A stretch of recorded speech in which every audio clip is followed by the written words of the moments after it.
Or is this full-time MMA now? I love full-time MMA right now. Full-time MMA? MMA, Nothing yeah. else? My life, man, yeah.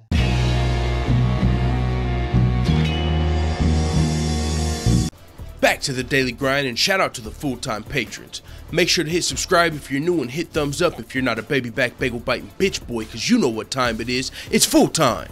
MMA. And I know what you're thinking, full-time family.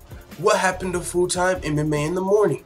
Let me explain real quick. We were gonna do the live show every morning, but instead we're just gonna do it every evening because the way my job works, in the summertime we switch to 10-hour shifts and they're from 6 in the morning to 4 p.m.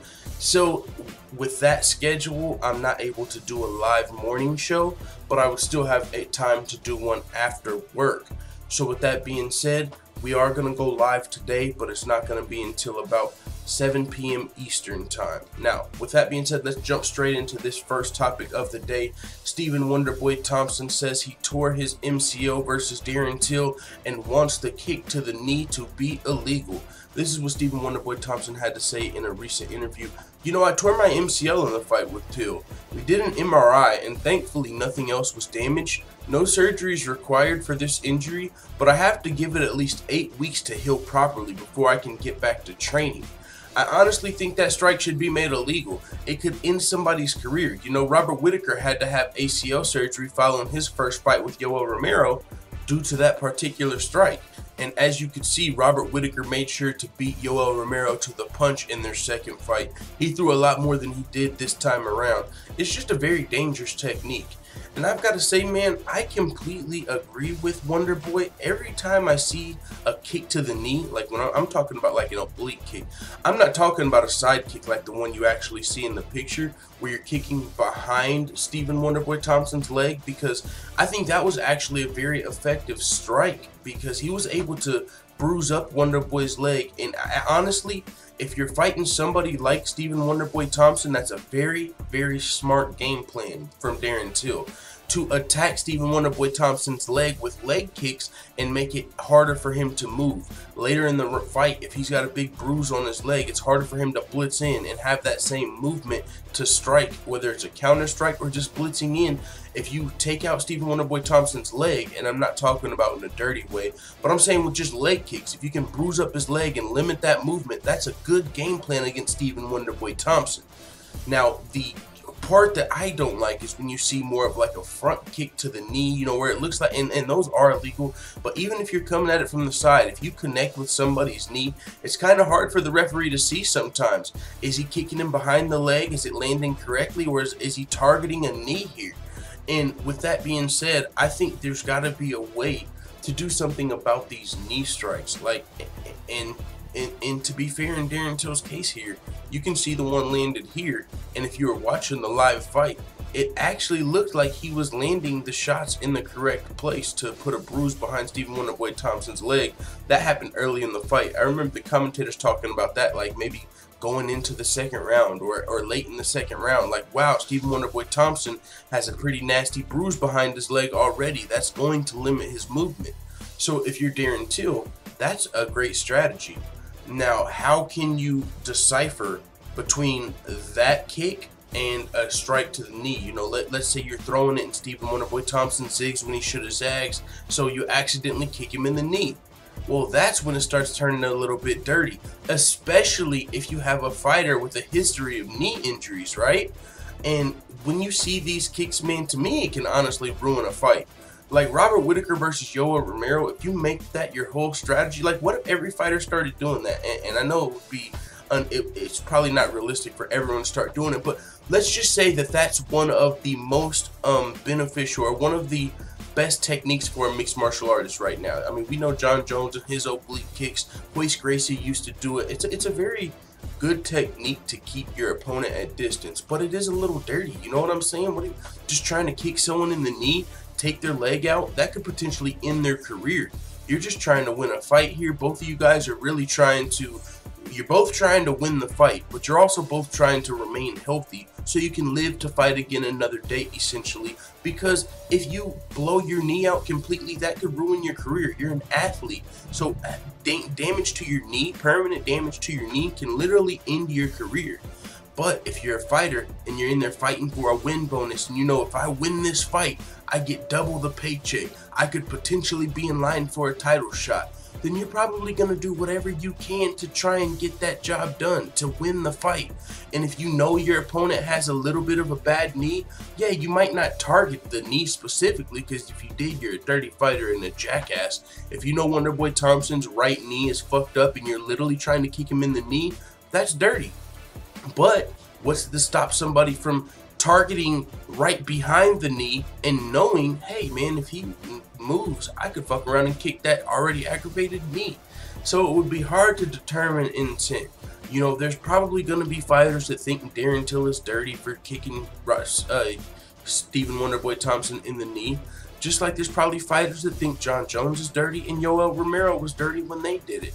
But at the same time, if it's legal, if it's in the rules, you can't really be too mad, you know what I'm saying? Because you're trying to get in there. If you're Darren Till, like, you can, like, oh, you asshole, dirty strike, but you have to imagine what he's trying to do. He's trying to fucking live a dream here. He's trying to beat Stephen Wonderboy Thompson, not just to beat Wonderboy, but because if he beats Wonderboy, he's that much closer to a title shot, which is a lot of these people's dreams when they get into the UFC. And even if you don't just want to hold the belt, you know with that belt comes more money. And honestly, I joined CHS Combat Sports last night and we talked about this with the Nico Montano situation. And I brought up the point, like, I feel like becoming the belt, or becoming the champion, winning a belt, is a career changer. You start getting more money the second you get the belt, not only in your fights, but let's say you're doing a Metro PCS appearance, let's say you're doing something for Modelo, you're gonna get a lot, or even whoever, yeah, but Budweiser's not the sponsor anymore, you know, but let's say you're Modelo, just any UFC sponsor, Body Armor, they probably give you more for being a champion to do an appearance than if you're not a champion. If you're a #3 contender and you go do a Modelo commercial, you probably, let's just use, and I don't know the numbers, we're just gonna use $1,000 for example. Hey, we'll give you $1,000, come sit on the Metro PCS couch, champ. But then you lose your belt, it might turn into, hey, you're not the champion anymore, but we can still use you. I guess we'll give you $200 if you just want to come sit on the Metro PCS couch with the champions. I mean, you know, you don't get champion pay, but you know, you're still a former champion. So every aspect of your career, likely, as far as business is concerned and your money is concerned and feeding your family, you make way more money as the champion. So you're going to do whatever you need to do to win. You know what I'm saying? And so unless the referee stops the fight and deems the strike illegal, or if the rules get changed to where targeting somebody's knee is more looked at by the referees to the point to where, hey man, that was kind of close right there, you know, to where they start giving fighters warnings. Hey, I know you were aiming for the leg, but you fucking hit his knee there, bro. Unless fighters start getting warnings for that, then I don't really see how this changes. But if we do get a rule change, honestly, and we start seeing like this being fixed in whatever way, like if they start looking at these leg kicks, I'll say this, man, that could potentially change the way a lot of fighters fight. Do you guys think John Jones would be the GOAT if that oblique kick wasn't there for him? Hell, even Royce Gracie, and this literally, you guys, some of you guys don't understand, this technique literally goes all the way back to UFC 1. Royce Gracie, who won, I don't know what, 4 out of the 5 first UFC tournaments, definitely 3 out of 4. The start of the UFC, the very beginning of the UFC, Royce Gracie was using these leg kicks and oblique kicks to keep distance. If you got a big fucking beast charging at you and you're a smaller fighter, yeah, you might have to try and fucking kick his knee backwards to keep him away from you. Like, if you're Royce Gracie and you're taking on a bigger fighter, and if they get their hands on you, of course they're going to use their size and just try and grapple you and control you and wrestle you or lay on top of you, whatever they can do to win their fight. Then yeah, if you're Royce Gracie or somebody else, you're going to try and keep them away from you, keep the distance, control the distance. And a lot of fighters utilize this oblique kick technique to get that job done. But the problem is when fighters start having knee injuries and start saying, hey man, I think he was targeting my knee injury. Because then if that is true, you really look like a dirty fighter. So, and I don't think Stephen Wonderboy Thompson, honestly, I mean, would come out and say this about Darren Till's, you know, because this is kind of a bad look, or a really bad look if it were true. Like Stephen Wonderboy Thompson thinking that Darren Till was kind of targeting his knee injury. that's kind of a bad look, you know, as far as the fans looking in. Like, what? Are you targeting someone's bad knee? But to be fair, if you're Darren Till, man, you got to look at this from both sides. I'm trying to win a fight. I'm not just trying to beat Wonderboy, who's one of the best strikers in the UFC. I'm also trying to take his ranking, become the #1 or #2 ranked fighter, so eventually I can become the champion, and that's what all of this is for. And also, just one last note, a lot of the kicks Darren Till were landing were not to the knee. A lot of them landed actually behind the knee, and he was able to bruise up Stephen Wonderboy Thompson's leg just a little bit. So that was able to prevent some of Stephen Wonderboy Thompson's movement, which is actually a great strategy. And just to finish this off, this is, I mean, hindsight. Hindsight's always 20/20. This reminds me of just not too UFC 225. Carla Esparza came out after the fight and said, hey, I think she was greasing. You know, you can't come out and accuse somebody of doing something after the fight. You know, if you feel like he's targeting your knee, if that's illegal, you got to tell the referee, hey man, this guy's, you know, targeting my knee. Watch his kicks to the knee. Like, you know, give him a warning if this is illegal, you know. But if you didn't say anything during the fight, then I think it's always going to kind of look like an excuse afterward. You know, and Wonderboy Thompson doesn't really need too many excuses for this fight, because Darren Till missed weight. They were at Liverpool. It was still a really close fight. But Stephen Wonderboy Thompson still coming out and letting it be done. And I honestly think that strike should be made illegal. It could end someone's career. And now you know, his MCL is tore. So with all of that being said, man, let the full-time family know what you guys think in the comments.